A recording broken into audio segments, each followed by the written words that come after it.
মনে রাখবেন, যখন রক্ত সম্পর্কীয় কেউ আপনার সাথে প্রতারণা করবে, ভেঙে পড়বেন না। মনে রাখবেন, হজরত ইউসুফ আলাইহিওয়াসাল্লাম আপন ভাইদের দ্বারা প্রতারিত হয়েছিলেন, কিন্তু এরপরেও তো তিনি থেমে থাকেননি, বরং সফল হয়েছিলেন।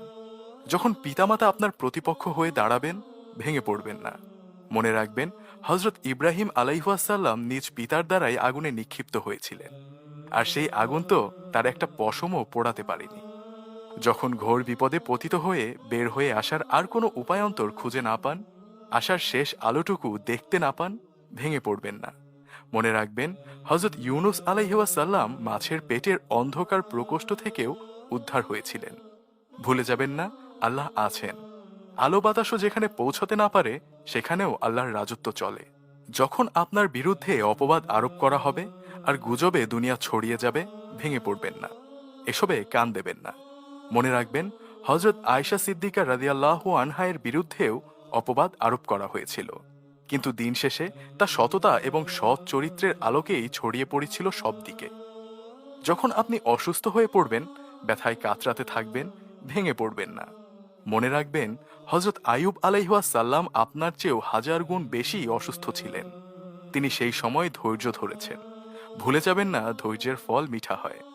যখন আপনি নির্জনতা বা একাকিত্বে ভোগেন, ভেঙে পড়বেন না। স্মরণ করুন হজরত আদম আলাইহাসাল্লামকে, যাকে প্রথমে একাকী সঙ্গীবিহীন সৃষ্টি করা হয়েছিল, কিন্তু আল্লাহ কি তাকে বেশি দিন একাকী রেখেছিলেন? আপনার জন্যেও কেউ না কেউ আছে। যখন কোনো যুক্তি দিয়েই আপনি কোনো একটি অবস্থার পেছনের কারণ খুঁজে পাবেন না, তখন কোনো প্রশ্ন ব্যতীতই স্মরণ করুন হজরত নূহ আলাইহাসাল্লামের কথা, যিনি অসময়ে নৌকা তৈরি করেছিলেন, কিন্তু এর পরেই তো এক প্রলয়ঙ্কারী বন্যা হলো। সুতরাং কখন কি হয় না হয়, তা আপনি না জানলেও আল্লাহ জানেন। যখন আপনি পরিবার, আত্মীয় স্বজন, বন্ধু বান্ধব, সর্বোপরি সারা দুনিয়ার দৃষ্টিতে কৌতুকের পাত্রে পরিণত হবেন, ভেঙে পড়বেন না। স্মরণ করুন আমাদের প্রিয় নবী হজরত মুহাম্মদ সাল্লাল্লাহু আলাইহাসাল্লামের কথা, যিনি তার আপনজনের হাসি তামাশার পাত্রে পরিণত হয়েছিলেন, কিন্তু যারা তাকে নিয়ে হাসি তামাশা করত, সেই আবু জাহেল, আবু লাহাবেরা আজ কোথায়? দুনিয়া এবং আখেরাতে তাদের চেয়ে ঘৃণিত আর কে আছে?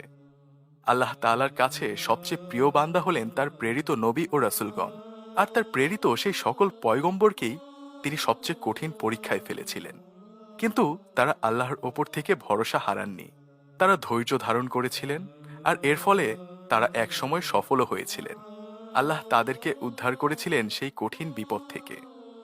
আর তাদেরকে আল্লাহ বিপদে ফেলেছিলেন এই জন্য যে, যাতে করে দিন পালনের ক্ষেত্রে পরবর্তী উম্মতেরা ধৈর্য ধারণ করতে পারে, কষ্ট সহিঞ্চু হতে পারে। নিশ্চয় আল্লাহ ধৈর্য ধারণকারীদের সাথেই আছেন। সূরা আনফাল, আয়াত 46।